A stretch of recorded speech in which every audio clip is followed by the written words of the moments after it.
कमलासन सुंदरी सकल जगत माता सुखदाई। जय कमले कमलासन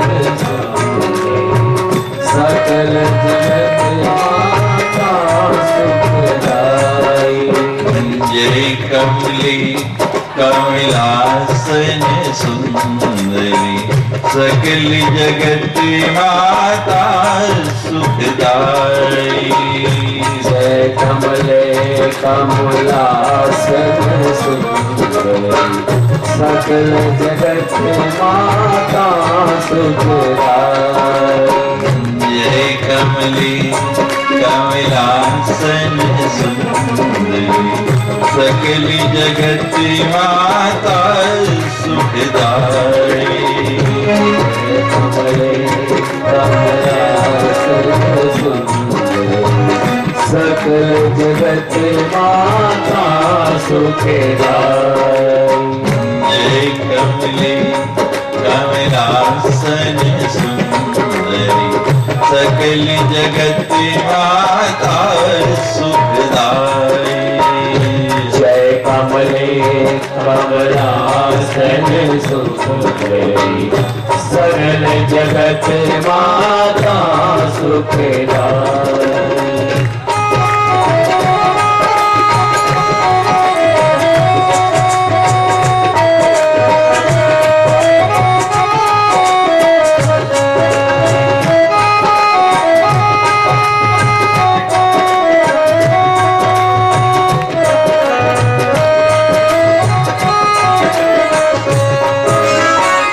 रत्न मुकुट मस्तक पर जाए। रत्न मुकुट मस्तक पर जाए। रत्न मुकुट मस्तक पर जाए। रत्न मुकुट मस्तक पर जाए। वनमाला गले बीच सुहाए। वनमाला गल बीच सुहाए। रत्न मुकुट मस्तक पर जाए।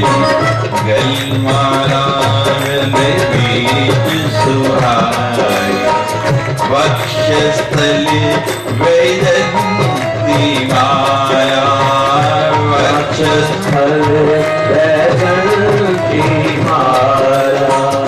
वक्षस्थल वैजयंती माला। शोभानुपम भजनी जाए। जय कमले कमलासन सुंदरी सकल जगत माता सुखदाई। जय कमले कमलासन सकल जगत माता सुखदाई।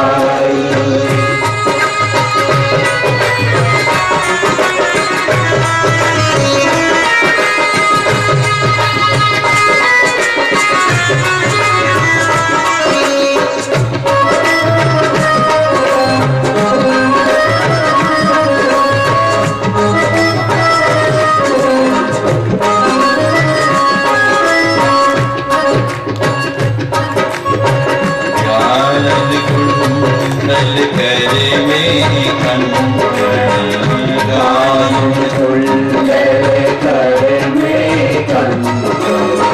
कैसा स्वरूप है माँ का आपके सामने। रतन मुकुट मस्तक पर राजे। वनमाला गल बीच सुहाई। वक्षस्थल वैजयंती माला और शोभा अनुपम वर्णी न जाए। कानों में बड़े सुंदर कुंडल हैं मां के। और हाथों में क्या है? बोलो, आपके हाथों में है कितने मोटे मोटे सोने के रत्न जड़ित कंकड़ है माँ के हाथों में, और जो चाहता है ना उसके भी हाथों में पड़ जाए।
देव ऋषि सब मन हर्षाए, जय कमले कमलासन सुंदरी, सकल जगत माता सुखदाई। जय कमले कमलासन सुंदरी, सकल जगत माता सुखदाई। जय कमले कमलासन सुंदरी, सकल जगत माता सुखदाई। जय कमले कमलासन सुंदरी, सकल जगत माता सुखदाई। जय कमले कमलासन सुंदरी, सकल जगत माता सुखदाई।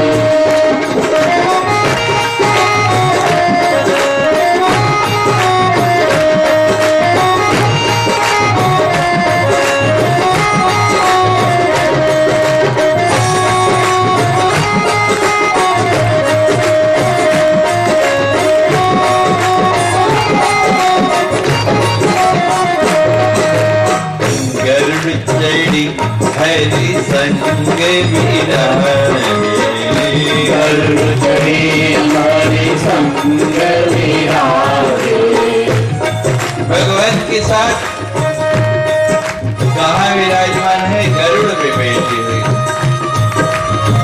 गरुड़ चढ़ी हरि संग विराजे, गरुड़ चढ़ी हरि संग विराजे।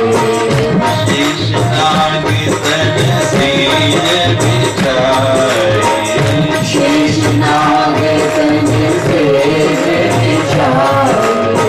शीश नाग तन सेज बिछाए, शेष नाग तन सेज बिछाए।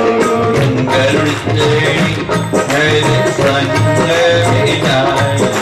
शरण में अपनी ले लो राम, शरण में अपनी ले लो राम। नित नित गाऊं मैं तेरो नाम, बाबा नित नित गाऊं मैं तेरो नाम, बाबा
जय जय जय जय श्री रामा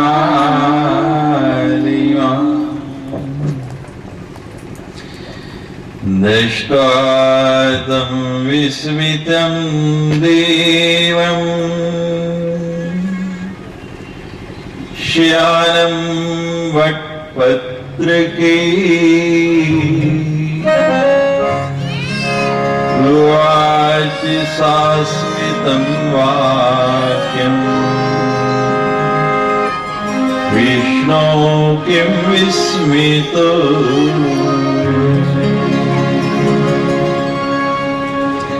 श्लोकार्धेन्तया प्रोक्तम् भगवत्याखिलार्थदम्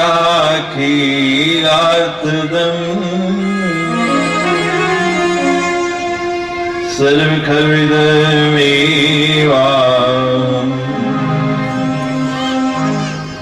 नान्यदस्ति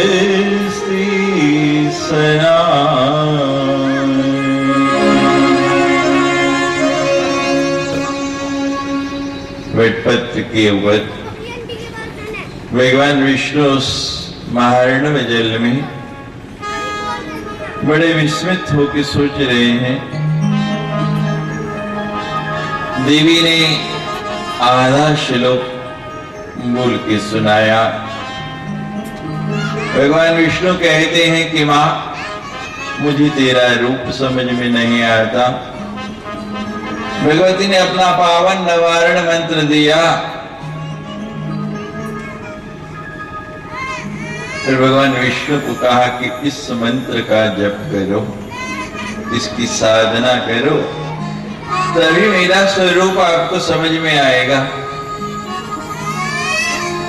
अब भगवान विष्णु उस मंत्र को जपते रहे, जपते रहे, जपते रहे।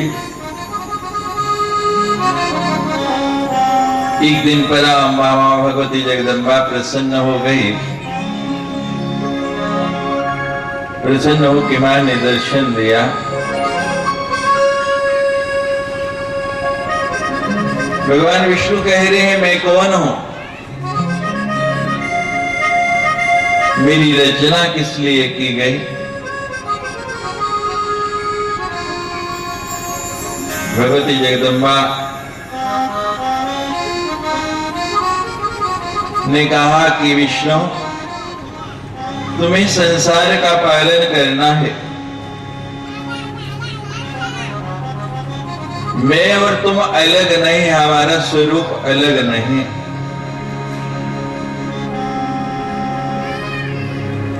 दिखने में हम विलग विलग देखते हैं, लेकिन है एक ही। सदैव कर्तव्य न भेदोस्ति सर्वथे ब्रह्मास्य च यासोहम अहम यासो भेदो अस्ति मति विभ्रमा। जो तुम हो वो ही मैं हूं, और जो मैं हूं वो भी तुम हो। हम दोनों के अंदर कोई अंतर नहीं है। देखते ही देखते भगवती ने अपने शरीर से 3 शक्तियां उत्पन्न कर दी।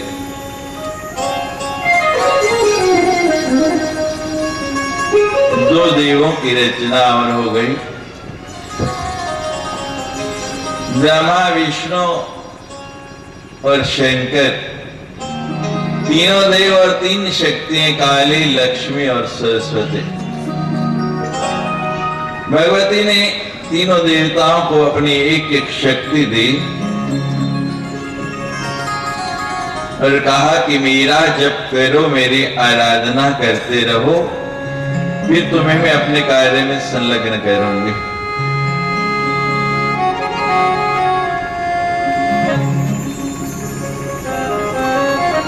अब वो तीनों देवता मां भगवती की आराधना में लग गए। समय बीतता गया।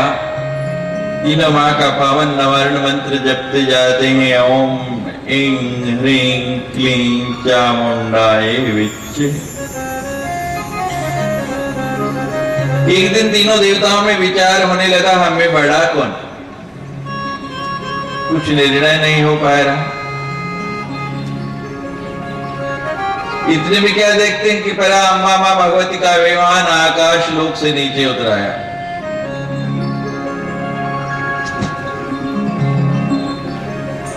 आके ठीक उनके सामने खड़ा हो गया। तीनों देवताओं ने नमस्कार किया, प्रणाम किया। मां के चरणों में जब नमस्कार करने के लिए झुके तो तीनों देवता क्या देखते हैं? मां का स्वरूप देखा है आपने, सिंह वाहिनी का। मां शेर पर बैठी है और मां का एक पांव शेर के ऊपर गोदी में मुड़ा है और दूसरा पांव नीचे है। तो मां के उस दाहिने पांव के जो नीचे है उसके अंगुष्ठ में तीनों देवता क्या देखते हैं? सबको अपनी अपनी छवि नजर आ रही। शंकर जी को दिखता है कि इसमें अनेक शंकर घूम रहे हैं। ब्रह्मा जी को दिखता है इसमें अनेक ब्रह्मा है। विष्णु को दिखता है इसमें अनेक विष्णु हैं। तीनों ही भ्रमित हो गए, क्या करें?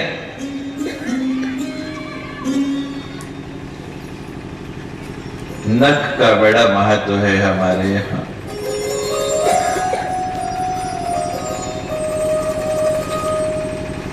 जब प्रणाम करो किसी देवता को या सदगुरु को तो दृष्टि कहां होनी चाहिए? मुखमंडल पर नहीं, चरणों में। जैसे इन देवताओं की दृष्टि है, तीनों कहां देख रहे हैं? मां भगवती के चरणों में।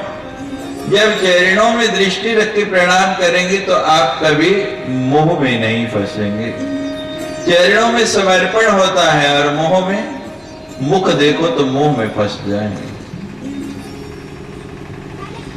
चरण सबके एक जैसे दिखेंगे आपको, मुख अलग अलग हो जाएंगे।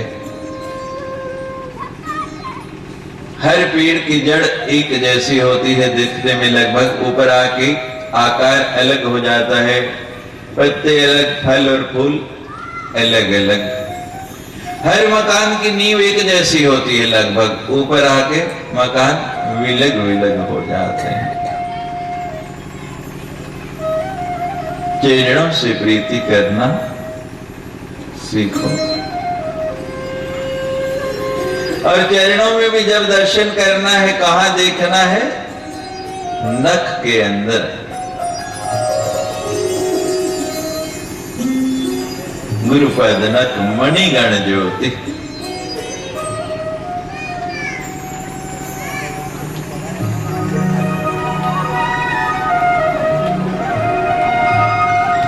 आज राम का अवतार है।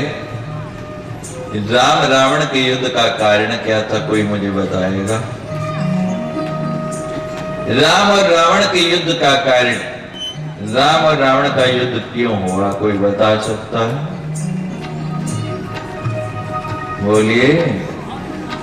लो, रामलीला चल रही है टीवी पे, सबने सीरियल देखा होगा। पहले भी आया, दोबारा भी आया, तिबारा भी आया और अब कहते हैं फिर आ रही है नई रामायण। राम और रावण का युद्ध क्यों हुआ? और इस कक्ष में तो बड़ी सुंदर रामचरितमानस की कथा हुई, फिर भी कोई नहीं बता रहा। कोई बताएगा भाई? जी जोर से बोलिए। सीता हरण। हमें पता था आपका उत्तर यही होगा। सीता हरण क्यों हुआ? कल सुनाएंगे। सोने का मृग होता है कहीं? बोलो।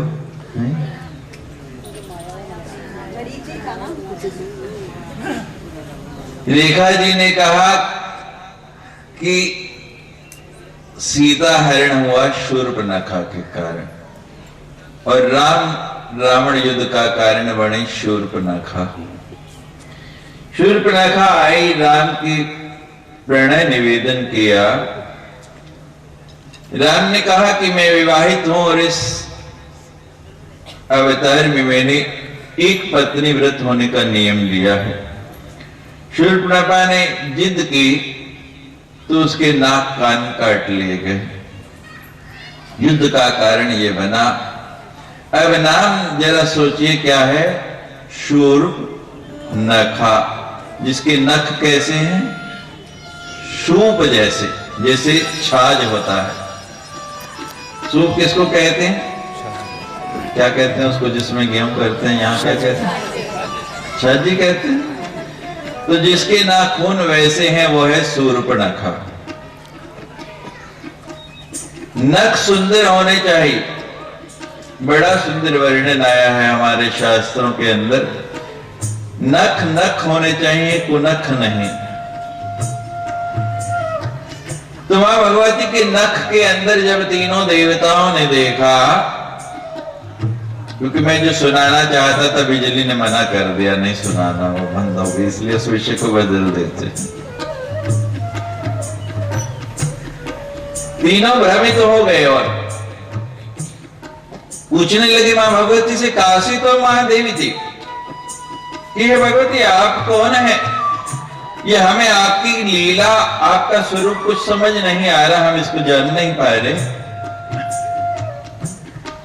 सावृत वो देवी स्वयं बोले, अहम ब्रह्म स्वरूप निमत प्रकृति पुरुषात्मकम जगत, अहम नंदानंदो अहम विज्ञान विज्ञान, अहम ब्रह्मा ब्रह्माणि वेदिति वे, अहम अखिलम जगत। भगवती ने बताया कि मैं कौन हूं। इस संसार के हर वस्तु के अंदर मैं ही विराजमान हूं। अहम ब्रह्म स्वरूपिणी। ये प्रकृति और पुरुष के रूप में जितना भी जगत है वो सारे का सारा मैं ही हूं, मेरे सिवा दूसरा कोई है ही नहीं। मंत्राणाम मातृका देवी, शब्दानाम ज्ञान रूपिणी, ज्ञानी नाम चिन्मय अतीता, शून्य नाम शून्य साक्षिणी, यस्य परतरम नास्ति सैषा दुर्गा प्रकीर्तिता। मंत्रों के अंदर जो शक्ति है, मंत्र के अंदर जो शक्ति प्रवाहित होती है, जिससे मंत्र जागृत होते हैं, वो मैं ही हूं। मंत्राणाम मातृका शक्ति। और शब्द से जो ज्ञान की अनुभूति होती है वो भी कौन है? मेरे ही द्वारा। एक एक अक्षर मंत्र है। अक्षर कहा गया जिसका कभी क्षरण नहीं हो, वो अक्षर। जिसका क्षरण नहीं हो सकता, जो सदा रहता है, वो अक्षर। पूजा करते हैं, क्या चढ़ाते हैं? चावल। चावल को क्या कहते हैं? अक्षत। जिसकी क्षति नहीं होती, जो टूटता नहीं, अक्षत है, वो चावल है। टूटे हुए चावलों से पूजा नहीं करने। और अक्षय फल की प्राप्ति होती।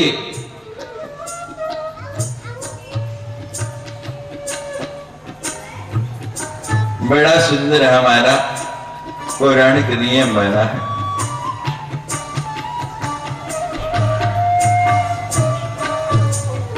शब्दों के अंदर मैं ही ज्ञान के स्वरूप में प्रवाहित होती हूं। ज्ञानी नाम चिन्मय अतीता, ज्ञानियों के अंदर जो चिन्मय ज्योति जलती है, मेरा प्रकाश होता है।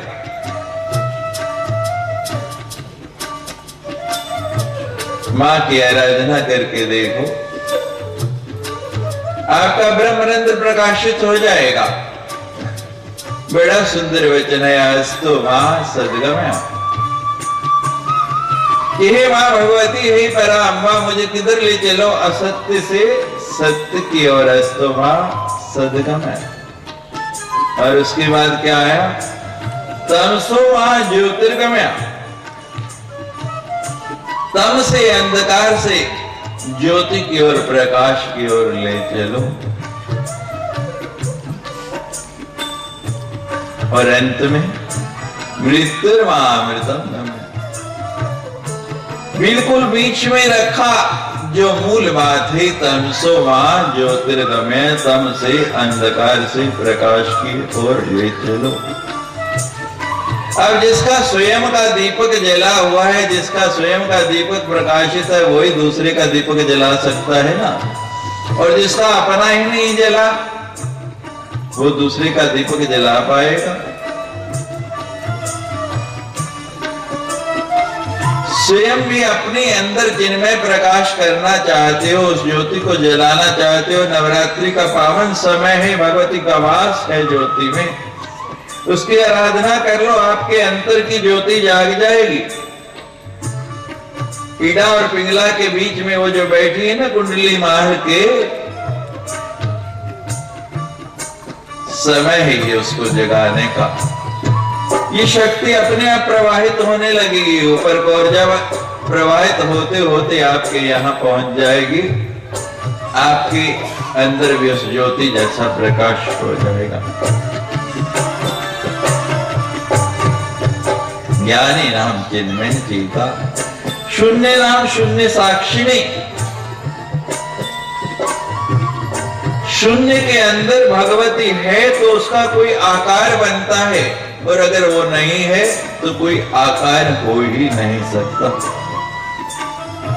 यस्से पर परम नास्ति, जिससे परे कुछ नहीं है, जिससे अधिक कुछ नहीं, विचार भी नहीं किया जाता। सैषा दुर्गा प्रकीर्तिता, उसका नाम है दुर्गा, जिनकी आप आराधना कर रहे हैं, जिनकी आप अर्चना कर रहे हैं।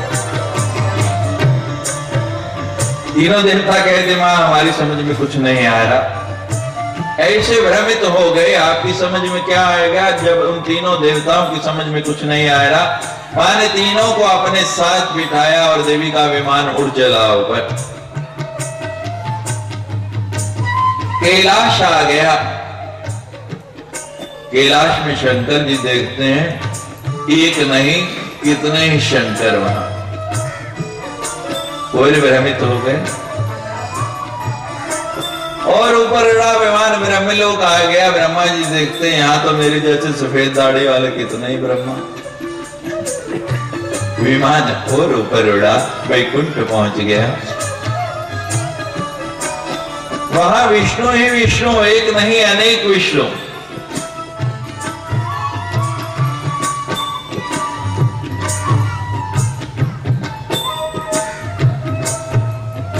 मां का विमान और ऊपर उठा, जहां मां विराजती है उस लोग को कहती है मणिद्वीप। कहां है वो मणिद्वीप? कल आपको सुनाएंगे सुधा सिंधु मध्य।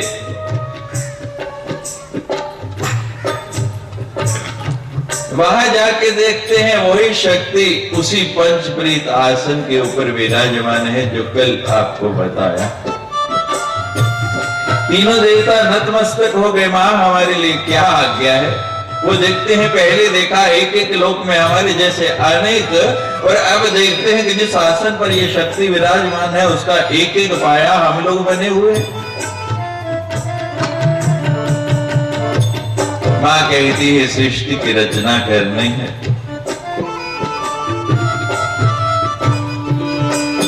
आकाश,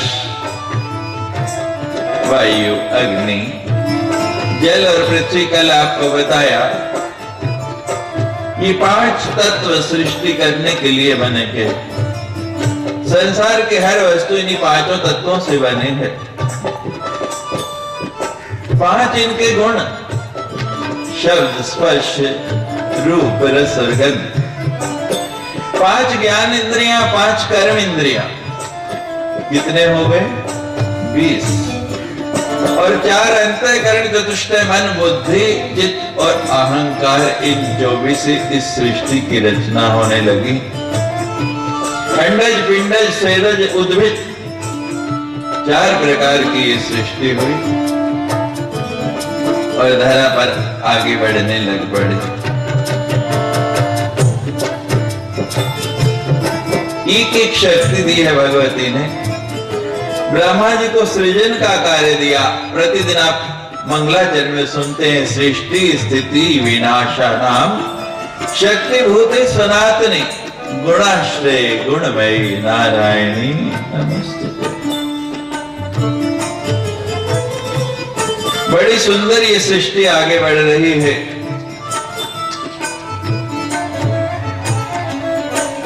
बड़ी सुंदर कथा आई है यहाँ पर ध्रुव संधि की। ध्रुव संधि नाम का एक राजा, ऐसा राजा जिसने 2 ध्रुवों में संधि कर दी, यानी उत्तरी और दक्षिणी ध्रुव को भी मिला दिया। ऐसा दक्ष राजा उसकी दो पत्नियां हैं, एक मनोरमा और एक लीलावती। मनोरमा जो मन के अनुसार रमण करे,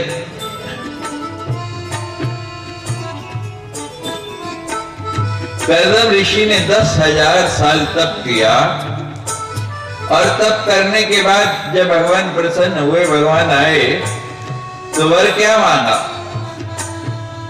भगवान से कहने लगे मुझे सुंदर पत्नी मिल जाए।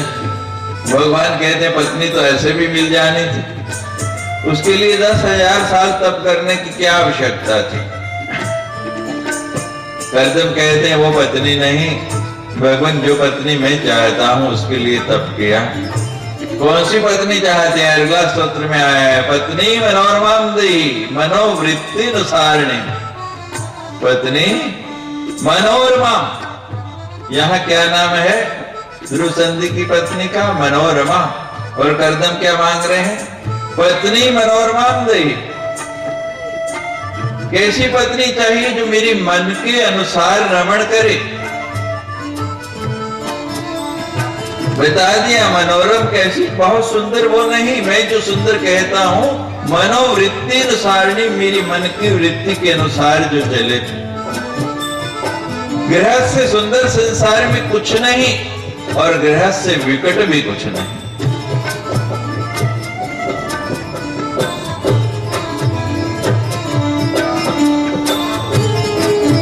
गाड़ी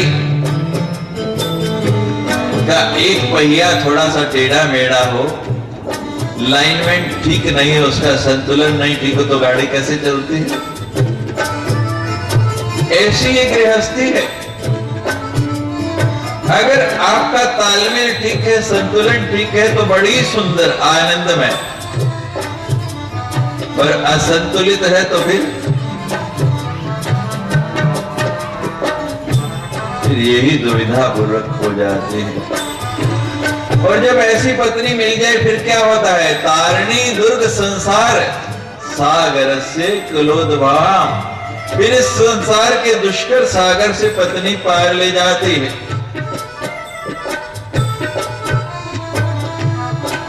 और कई कुल तार देती है।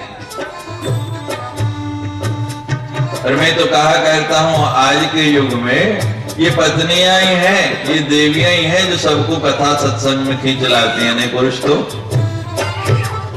जय राम जी के। और मेरे साथ तो बड़ी दुविधा है, मैं इनकी इतनी प्रशंसा करता हूं लेकिन फिर भी मेरे से नाराज रहते हैं।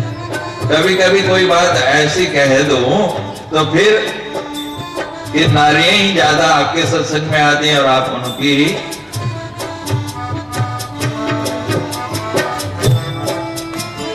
दूसरी पत्नी लीलावती, यथा नाम तथा गुण, सदा लीला ही करती रहती। और लीला तो कहीं की होती है, राम लीला है, कृष्ण लीला है, कलह लीला है, विषाद लीला है, झगड़ा लीला है, मारपीट लीला है। और ऐसी ऐसी लीला महाराज हमने देखी। पहले घर के अंदर ही आवाज मुश्किल से सुनाई देती है, फिर धीरे धीरे पड़ोसियों को सुनती है और फिर तो पूरे मोहल्ले में सुनती है। तो वो ध्रुव संधि ने दोनों ध्रुवों में तो संधि करा दी लेकिन दो पत्नियों में संधि नहीं करा पाए। दोनों कथाएं मैंने बताया था, रेलगाड़ी की पटरियां हैं समानांतर, उसमें सुरुचि और सुनुति है भागवत में, और यहाँ मनोरमा और लीलावती। दोनों पत्नियों में कभी संधि नहीं करा पाए, झगड़ा ही रहता। और हम तो क्या करते हैं, भगवान से सब कुछ मांगना लेकिन दो पत्नियां नहीं मांगना। पता नहीं मुसलमान लोग चार से कैसे गुजारा कर लेते हैं। और हमने प्रत्यक्ष उदाहरण देखा है महाराज, आपको बता देते हैं। हमारे एक शिष्य थे हरियाणा में, एक बार हम उनके घर गए, उधर से निकल रहे तो हमने कहा चलो चाय पीते चलते हैं, शाम का समय है। और घर पहुंचे तो सेठ जी अभी आए नहीं थे, हमको ड्राइंग रूम में बिठा दिया गया। कुछ देर बाद सेठ जी आए, 2 मंजिला मकान उनका, एक पत्नी नीचे वाली मंजिल में रहती, एक ऊपर वाले में। सेठ जी आए तो पहले दृष्टि पड़ी ऊपर वाले की, कहते ऊपर आओ।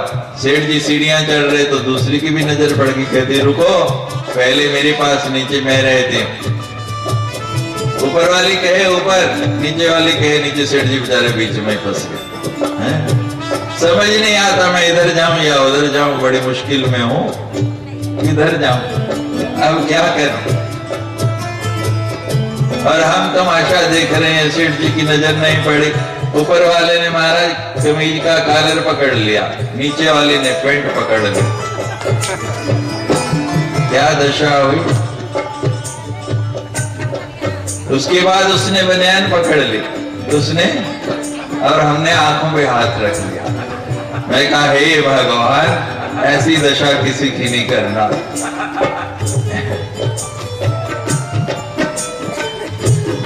बड़ी मनोरमा है, पुत्र हुआ बड़ा ही सुंदर, पुत्र नाम रखा गया सुदर्शन।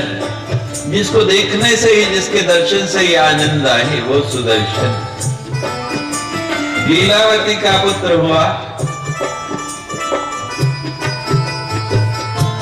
उसका नाम रखा शत्रुजित।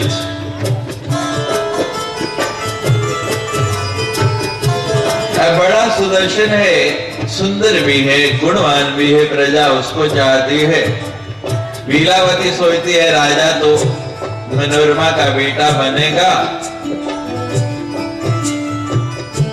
मेरे बेटे को तो उसके नीचे रहना पड़ेगा, अधीन रहना पड़ेगा, क्या करूं। अपने पिता को बुला लिया, पिता का नाम है युद्धाजित, पुत्र का नाम शत्रुजित और पिता का नाम युद्धाजित। पिता से मंत्रणा करके ऐसा षड्यंत्र रचा, ऐसी चाल चली कि पति को ही मार डाला।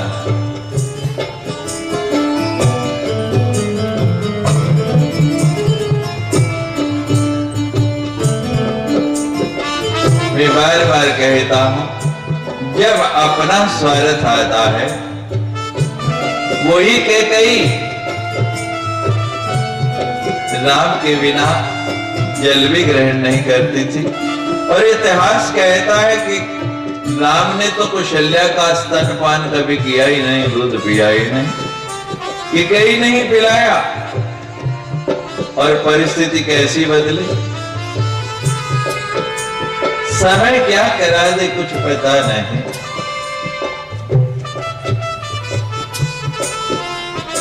पति को मार डाला। मनोरमा समझदार थी, कहने लगी पति को नहीं छोड़ा तो मुझे भी और मेरे बेटे को भी नहीं छोड़ेगी। एक विश्वास पात्र मंत्री था विदल, उसको साथ में लिया और राज्य छोड़ के चली गई। पति नहीं रहा, राज्य क्या करना, पुत्र है तो सब कुछ है। भारद्वाज मुनि के आश्रम में जाके शरण मांगी। प्रातःकाल देखा मनोरमा में नहीं, सुदर्शन में नहीं, युद्धाजित के साथ शत्रुजित मिलके खोजते खोजते पहुंच गए।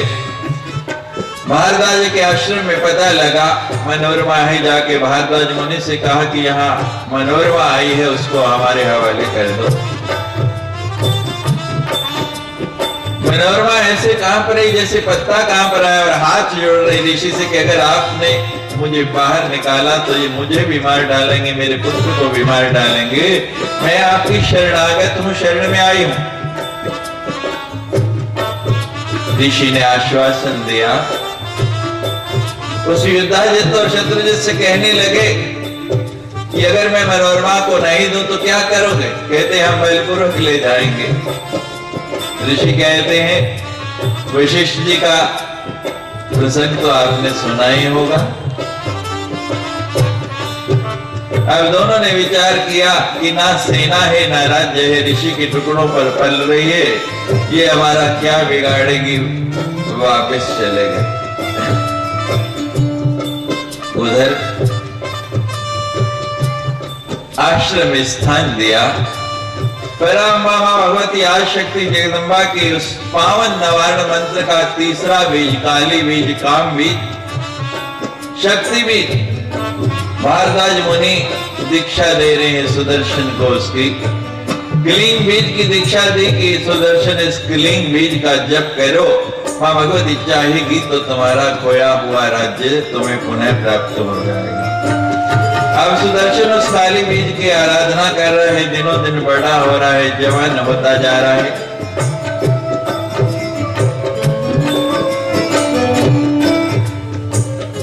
उधर काशी नरेश सुबाहु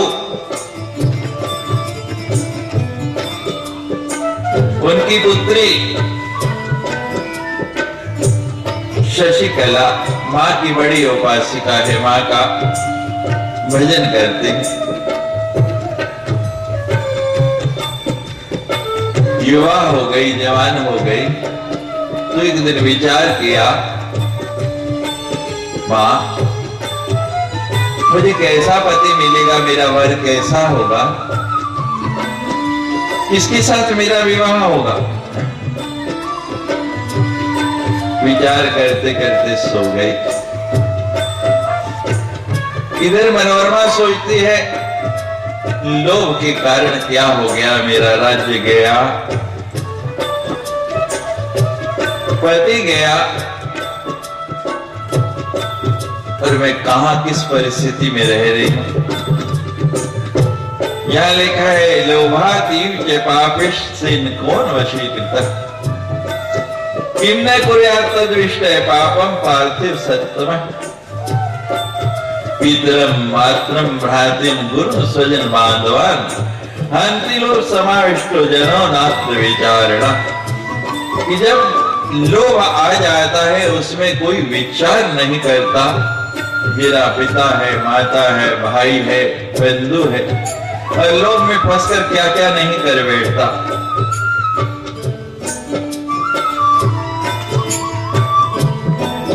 सदा इस बात को याद रखो, धन यौवन यो जाएगा जही विधि उड़े कपूर। ना ये धन रहने वाला है, ना ये युवावस्था रहने वाली है। धन यौवन यो जाएगा जही विधि उड़े कपूर, नारायण हरि भजन कर क्यों चाटे जगदूर।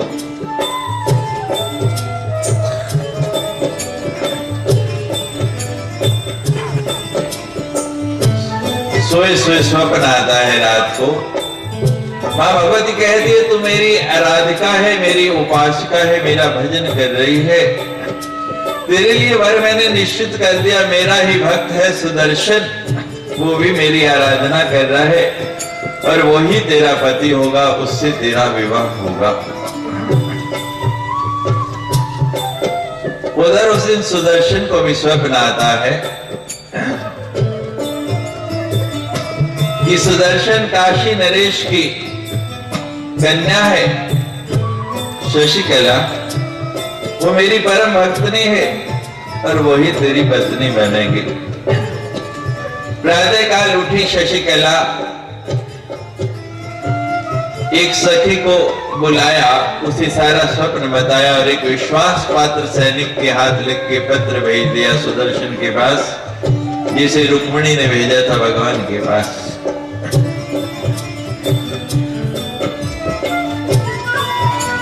और उसी दिन काशी नरेश सुबाहु अपनी पत्नी के पास आए और कहने लगे मेरी कन्या युवा हो गई, जवान हो गई, उसका विवाह करना है और मैंने सब राजाओं को निमंत्रण भेज दिया है, उसका स्वयंवर रचाना है, सब राजा आते ही होंगे और पुत्री से कहो कि वो तैयार हो जाए, जो भी उसको पसंद आए उसका वर्ण करे और उससे उसका विवाह कर देंगे।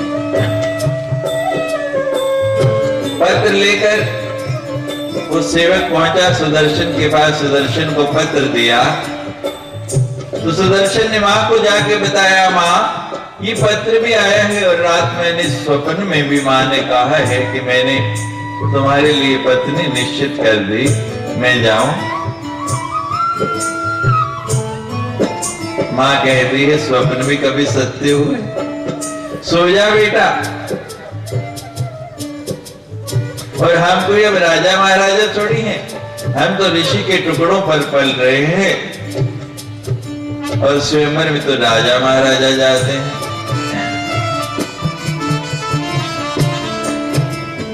उधर माँ कहती है शशिकला, तुम्हारा स्वयंवर है, तुम्हें जाना है। तुम्हारे पिता ने बड़े बड़े राज्यों का आमंत्रण दिया है। स्वयंवर में बड़े बड़े सुंदर, बड़े बड़े बलवान, बहुत बड़े बड़े राज्यों के स्वामी आए हैं और उनमें से किसी का वर्ण करना है। शशिकला कहती है, माँ मैं वर्ण कर चुकी, अपने पति को चुन चुकी। माँ कहती है शशिकला, ऐसा नहीं होता है, और इतने राजा आ गए बहुत से, तो तुम्हारे पिता से बहुत बलवान है। अगर तुम स्वयंवर नहीं जाओगी तो कितना अपमान होगा, और वो जबरदस्ती भी हमारे राज्य पर अधिकार करके तुम्हें ले जा सकते हैं।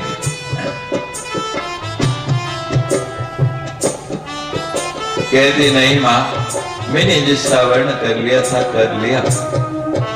उधर स्वयंवर की तैयारी हो चुकी। सुबाहु कहते हैं कि जल्दी से कन्या को लाओ, सब राजा इंतजार कर रहे हैं। माँ कहती शशिकला, जिद नहीं कर, पिता का मान रखने के लिए चली जा। कोई अच्छा लगेगा तो माला डाल देना, और नहीं लगेगा तो मत डालना, लेकिन जाओ तो सही। उधर सुदर्शन माँ से कह रहा है, माँ मेरी माँ ने मुझे स्वप्न दिया है और मुझे जाना है। माँ कहती नहीं जाना बेटे। इतने में भारद्वाज मुनि आ गए। क्या चर्चा हो रही आज माँ बेटे में, क्या बात है बताया। भारद्वाज मुनि ने पूछा सुदर्शन को, कहने मुझे साक्षात माँ ने दर्शन दे के कहा है महाराज, और गुरुदेव आपका आशीर्वाद चाहिए, मुझे कोई भय नहीं, मैं जाऊंगा और शशिकला को लेके आऊंगा। भारद्वाज मुनि ने ध्यान लगाया, देखा कि मैंने जो मंत्र दिया उसकी साधना पूर्ण हो गई, मेरी दीक्षा फलित हो रही है। मनोरमा से कहा जाने दो, इसका कुछ नहीं बिगड़ेगा, माँ इसके साथ है। अगर इसने काली बीज का श्रद्धा और लगन से ध्यान किया है तो माँ इसका साथ देगी। मनोरमा कहती है, पुत्र के बिना माँ का कोई नहीं, और मेरा तो अब कोई है ही नहीं।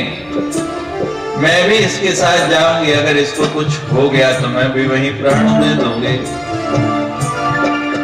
भारद्वाज मुनि ने आज्ञा दे दी, एक रथ की व्यवस्था कर दी। सुदर्शन सवार हुआ और चल पड़ा, काशी की ओर पहुंच गया। जब काशी में पहुंचा तो स्वयंवर रचा जा रहा है।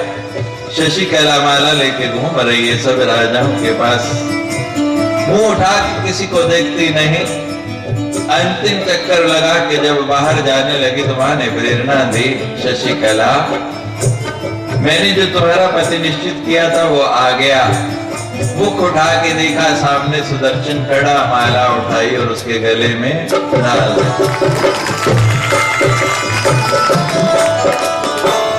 जितने राजा वहां आए हुए थे सबने अपनी तलवारें निकाल ली। तुम कौन हो, कहाँ के राजा हो, कहाँ के राजकुमार हो, अपना परिचय दो। सुदर्शन कहता है, मैं अपनी माँ के देश का राजा हूं। कहाँ का राजा हूं? माँ के देश का। कहते हैं यहाँ बातों से काम नहीं होगा, अपने राज्य के परिचय दो, कहाँ राज्य है, और नहीं तो हमारे साथ युद्ध के लिए तैयार हो जाओ। जो माँ के भक्त होते जरा भी विचलित नहीं होते। सुदर्शन जरा भी विचलित नहीं हुआ, जरा सा भी घबराया नहीं, एकदम से लड़ने के लिए तैयार हो गया कि अगर मैंने माँ की आराधना की है, विधिवत माँ का काली बीज जपा है, तो आज उस माँ की मंत्र के प्रभाव से मैं अकेला ही तुम सबके लिए काफी हूं। तलवार निकाल के सामने आ गया। जब ऐसी स्थिति हुई तो माँ ने चारों तरफ से अपनी चतुरंगणी सेना साथ कर दी। अब जहां माँ की सेना हो उसके सामने कोई ठहर सकता है? सब राजा परस्त हो गए, सब हार गए। अब सुबाहु ने विधिवत विवाह किया। उस सुदर्शन से पूछने लगे, सुदर्शन तुम तो अकेले आए थे, ये चमत्कार कैसे हो गया? सुदर्शन ने बताया, मेरी माँ की पावन निवारण मंत्र का एक बीज जपा मेरे गुरु जी ने, भारद्वाज मुनि ने मुझे दिया, और ये उसी का परिणाम है। मुझे भी ले चलो गुरु जी के पास। इतने में भारद्वाज मुनि स्वयं वहां प्रकट हो गए। सुबाहु ने विधिवत दीक्षा ली नवार्ण मंत्र की और दीक्षा लेके निरंतर जप करने लगा। मां जगदम्बा स्वयं प्रकट हुई, आशीर्वाद दिया। काशी गए हैं कभी आप लोग जो गए हैं हाथ खड़े कीजिए। भगवान विश्वनाथ का दर्शन किया। भगवान विश्वनाथ के मंदिर से बाहर निकलो तो सामने किसका मंदिर है? अन्नपूर्णा का। तो काशी नरेश ने वो अन्नपूर्णा का सुंदर मंदिर बनवाया सुबाहु ने। जब प्रातः काल होती है, सवेरा होता है, त्रैलोकी जाग जाती है, भगवान शंकर को चिंता होती है। भगवान अपना खप्पर लेके विश्वनाथ हैं उस मंदिर से बाहर निकलते हैं और अन्नपूर्णा के आगे जाके अपना खप्पर फैला देते हैं। अन्नपूर्णे सदा पूर्णे शंकर प्राण वल्लभे ज्ञान वैराग्य सिद्धार्थम भिक्षाम देहि मां पार्वती। रोपरा अम्बा अन्नपूर्णा क्या करती है? अपने भंडार में से 3 दाने उठाती है चावल के। कितने? 3। और भगवान शंकर के खप्पर में डाल देती है और ऐसी महिमा है उसकी। उन 3 दानों से आकाश, पाताल और ये पृथ्वी लोग, तीनों लोग तृप्त हो जाते हैं। जय जय श्री राम, जय जय श्री राम। आज रामावतार भी करना है। आप लोग फल और फूल लाए हैं, तैयार हैं, तो रामावतार की कथा प्रारंभ करें। इससे पहले एक भजन नीलम जी से सुनते हैं, फिर रामावतार की कथा करेंगे। लेकिन उससे पहले एक जोर से जय घोष, जय जय राम। करण नगर के लोग बड़ी गहरी निद्रा में सोते हैं, उनको जगाने के लिए पूरे जोर से एक जयकारा लगाइए कि सब उठ जाए और सीधे यहाँ कथा पंडाल में पहुंच जाए। जय जय